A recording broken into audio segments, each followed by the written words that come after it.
제자들이 나가서 회개하라 전파하고 많은 귀신을 쫓아내며 많은 병자에게 기름을 발라 고치더라.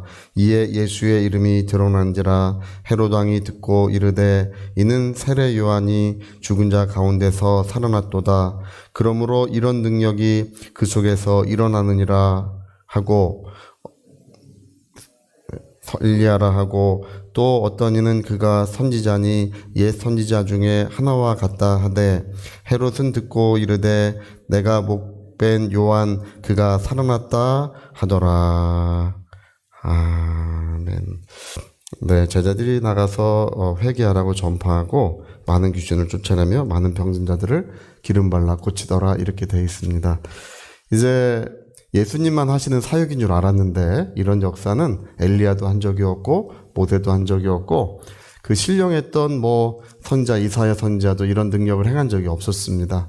어떤 선자도 하지 않았던 그런 하나님의 역사가 우리 주 예수 그리스도를 통해서 이제 그 가버나움 지역에서부터 이제 시작됐습니다. 그래서 갈릴리 지역 전체에 소문이 퍼지기 시작했는데, 예수님이 고향을 다녀오신 다음에는 이제 12제자를 둘씩 짝지어 보내셨습니다. 그래서 얼마나 많은 은혜와 능력이 나타났는지, 예수님이 역사하시는 것과 동일한 은혜, 동일한 능력이 나타나서 역사하시더라는 것입니다. 그래서 여기 오늘 우리가 읽은 말씀이 이에 예수의 이름이 14절에 보니까 예수의 이름이 드러난지라 이렇게 되어 있죠. 이제 센세이션이 일어났다는 뜻이에요. 이게 어떤 예수님의 사역이 소문을 이렇게 퍼져나가긴 했었지만 이때에서야 비로소 센세이션, 어떻게 예수님의 제자들까지도 그런 일을 하느냐는 것입니다. 여러분, 오늘 하나님께서 우리 모두에게 하나님의 자녀된 권세를 주셨음을 믿습니다. 그냥 단지 사용하지 않고 있을 뿐이에요. 우리에게 이런 권세와 능력들이 모든 사랑하는 하나님의 자녀들에게 덧입혀져 있습니다. 근데 이제 나가서 이제 이것을 사용하기 시작했는데 어떻습니까? 이게 이제 보면은 예수님이 없이 제자들이 홀로 서기를 하는 중인 거예요. 여러분, 예수님은 이제 3년 정도의 사역을 하시고 3년 조금 넘는 사역을 하세요. 유월절이 4번 기록되어 있어요. 성경에 예수님이 가신 유월절은 4번입니다. 그러니까 3년보다는 조금 더 긴 공생애를 사셨는데, 그리고 나서는 이제 바삐 하늘 보좌로 올리어 갔습니다. 이 땅에 오래 계셔서 그대로 역사하시고 그대로 일하시고 그 능력과 사랑을 계속해서 보여주시면 좋으신데, 그렇지 아니하시고 주님은 바삐 이제 그 감난산에서 이제 500의 형제들이 보는 앞에서 이제 저 하늘 보좌로 올리어 갔습니다. 그 모든 복음의 중대한 사명은 이 11사람에게 남겨진 거예요. 이 11사람 어떻습니까? 11사람이 나이가 예수님과 나이가 비슷한 또래입니다. 그때는 이제 30세만 돼도 좀 괜찮았어요. 지금은 30세면 그냥 요즘에 30살 청년들 보면 그냥 애기들 같아요. 할렐루야. 그게 요즘 사회적 현상이래요. 이제 어떤 분이 얘기하시더라고요. 저번에 강미란 교수님인가 그분이 그 얘기를 하시더라고요. 그분이 교육학 교수신데, 이제 요즘에는 이제 30대에도 아직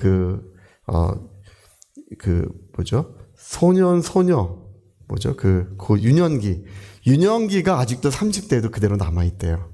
그래서 엄마, 오빠, 밥 줘, 이러고 아직까지 뭘 중대한 일을 맡기기가 좀 어려움이 있지만, 근데 예수님 시대에는 이 30세 된 11명의 청년들이 이제 온 세계를 변화시키는 이 중대한 사명이 이들에게 맡겨졌던 것입니다.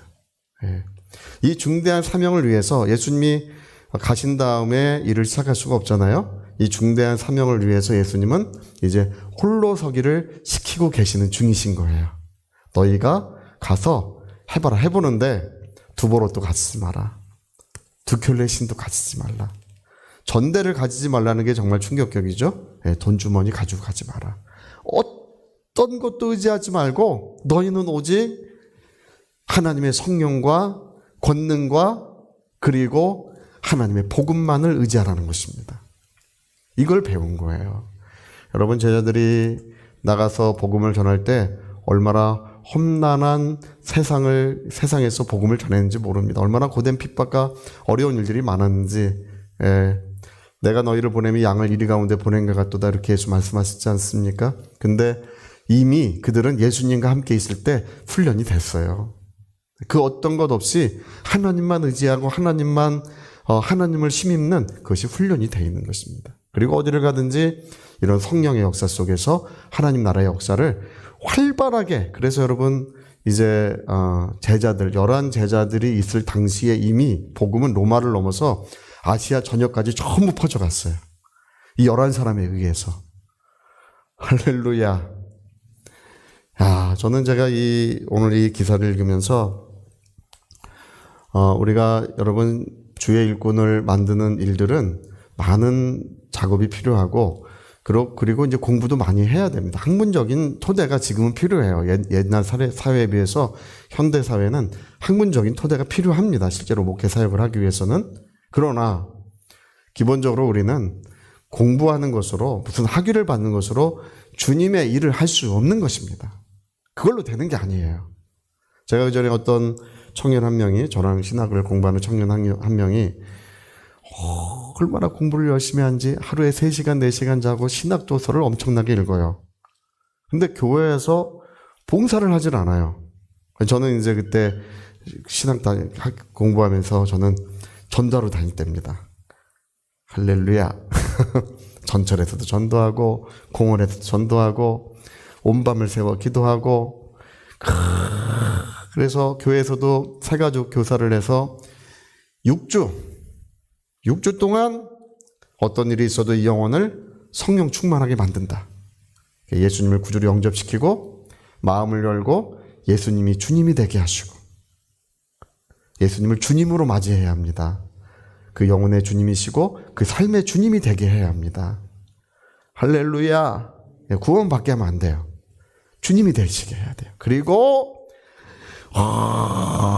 어떻게든 불을 지펴야 돼. 이제 그 일을 열심히 했는데 이 친구는 공부만 해. 그래서 제가 그렇게 하면 안 된다고. 절대 그 주의 일 그렇게 하면 안 돼. 기도하고 복음을 전하고 한 영혼을 변화시킬 수 있어야 주의 일을 할 수 있는 것이라고 제가 누누이 얘기를 했어요. 근데 그 친구 잘 말을 듣지 않아요. 뭐 신학도서만 쌓고 무슨 그런 것만 열심히 했는데, 나중에 이제 교회를 개척을 했어요. 한 번 목회 실패하고, 2번 목회 실패하고, 3번째는 자기의 책을 전부 다 갖다 버리고 다 불태워버렸어요. 이걸로 안 되는구나. 이걸로 생명을 얻게 하거나 영혼을 거듭나게 하거나 하나님의 은혜의 역사를 이루는 것은 이걸로 안 된다는 것을 이제 알게 된 것입니다. 여러분, 우리는 이 성경에서 주님이 우리에게 주시는 것이 무엇인지를 우리가 알게 되었습니다. 주님은 오직 성령을 힘입어. 할렐루야. 그리고 하나님의 말씀을 증거하라는 것입니다. 제가 이 성경에서 큰 소망을 얻고 위로를 얻는 것이 이제 에스겔 37장의 기록인데요. 에스겔 30장에 그 골짜기에 마른 뼈들이 쌓여 있는 이야기가 기록이 되어 있습니다. 그 하나님이 에스겔에게 물어보셔요. 에스겔아, 예 하나님, 이 뼈들이 등이 살겠느냐? 이미 마른 뼈가 어떻게 살겠습니까? 예. 그건 뭐 아무 소망 없고 절망밖에 없는, 이제 다 죽어서 말라버린 그곳입니다. 근데 에스겔아, 이 뼈들이 살겠느냐? 근데 저 같으면 안 된다 할 것 같은데 에스겔 선지자는 주께서 하시나이다.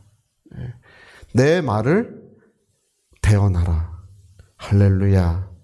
하나님 말씀을 대언하니까 뼈들이 이리저리 움직여서 막 맞춰지기 시작하고, 다 맞춰져서 사람의 모습이 되고, 그리고 뼈 심줄이 생기고 모든 것이 생기고 가죽이 생기고, 그것이 모든 사람이 되더라는 것입니다. 인자야, 내 말을 대언하여 사방으로부터 생기가 불어와서 그들로 하여금 살게 하라고 했습니다. 하나님 말씀을 대언하니 사방으로부터 휘휘 바람같은 생기가 막 불어와서 그들의 속에 들어가는데, 그들이 비로소 생명을 얻고 하나님의 군대와 같이 되더라고, 이렇게 기록이 되어 있습니다. 제가 예전에 그 말씀을 읽을 때 얼마나 감동을 받았는지 몰라요. 여러분, 하나님의 말씀만 우리가 그대로 그대로 믿고 시인하면 되는 것입니다. 하나님의 말씀이 우리를 살리시는 것입니다. 하나님의 말씀이 모든 어둠의 먹구름을 물러가게 하시는 것입니다. 예. 그래서 오늘 우리는 우리가 성경에서 배우는 것이 있습니다. 뭘 배우냐면 하나님이 입으로 하신 말씀을 우리도 입으로 똑같이 말해야 된다는 거. 하나님이 입으로 하신 말씀을 인자야 내 말을 대언하라. 그러면 다 살아나리라. 여러분 하나님 말씀을 여러분 입으로 똑같이 말하면 우리 가정도 살아나고 자손도 살아나고 우리 모든 경제도 살아나고 살리는 역사가 하나님의 말씀에 있는 줄로 믿습니다. 예수 요한복음 6장 63절에 이렇게 말씀하셨습니다. 살리는 것은 영이니 육은 무익하니라. 내가 너희에게 이른 말이 영이요 생명이라고 하셨습니다. 내가 너희에게 이른 말이 뭐라고요? 영이요 생명이니라. 그래서 여러분 주의 말씀을 그대로 대언하면 하나님의 성령은 우리 눈에 보이지 아니하시지만 그는 인격을 가지고 계시고 우리가 주의 말 하나님이 입으로 하신 말씀을 우리가 똑같이 입으로 말할 때 성령은 함께 하시고 역사하시고 그 사랑과 능력을 오늘로 나타내 주시는 줄로 믿습니다. 여러분 오늘 이 아침에 이 새벽에 살리는 역사가 일어나요. 저의 춘천에 어떤 그 집사님 간증 한번 들어봤는데 그분은 그 공부를 한 적이 없고 교회를 갔는데 시장 좌판에서 일하시는 분인데 교회를 갔는데 교회만 가면 아주 말씀만 시작하면 자고 희한하게 끝나면 바로 깬대요. 시작하면 자고 끝나면 바로 깬대. 근데 참 희한한 건 교회에 와서 좀 주무시면 이상하게 시원해져요. 집에서 주무시지 마시고 예배 때 와서 주무시는 게 좋아요. 할렐루야. 그런데 근데 이분이 어느 날부터 뭘 배웠냐 하면 하나님의 말씀을 이제 몇 구절 외운 거예요. 그래서 그거를 사용하기 시작한 거예요. 누가 뭐 이렇게 하면 야 사람이 떡으로만 살아? 하나님 말씀으로 살지. 예? 야 하나님 말씀이 생명이야. 내 말이 영이요 생명이라고 하셨어. 이렇게 진리하지 진리가 너를 자유케 한다고 하셨어. 말씀을 외워가지고 속담을 사용하듯이 말끝마다 사용하기 시작한 거. 그 다음부터는 예배 때 잠이 안 오고 할렐루야. 그리고 하나님의 은혜의 역사가 나타나기 시작하더라는 것입니다. 여러분 하나님이 입으로 하신 말씀 우리도 다 입이 있잖아요. 우리가 동일하게 말할 때 마른 뼈도 살아나고 사망에서 생기도 불어오고 봄이 되고 꽃이 피고 열매 맺고 향기가 흩날리는 은혜의 역사가 우리 모든 곳에 이루어질 줄로 믿습니다. 자, 우리 같이 한번 기도하시겠습니다. 우리 한번 기도하실 때 바로 무엇으로 우리가 사는가? 우리는 무엇으로 사는가? 우리는 하나님의 말씀으로 사는 자들입니다. 우리 유하여 같이 기도하시겠습니다.